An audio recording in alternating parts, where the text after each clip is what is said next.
শাশুড়িরা বউ ঘরে আনলে তারা হয়ে যায় মহারানী, আর বউরা হয়ে যায় চাকরানী। কারণ ছেলে তো একটা চাকরানি নিয়ে আসছে মার জন্য।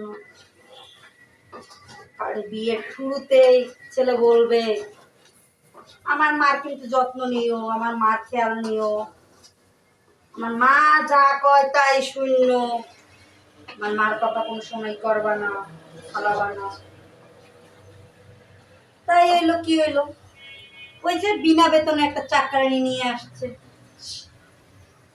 বুঝছেন? স্বামী একটা চাকরানি আইনা দিচ্ছে, আর মার ছেলে একটা চাকরানি আইনা দিচ্ছে মার জন্য। আর আমরা হয়েছি সেই চাকরানি, কাজ করেই যেতে হবে।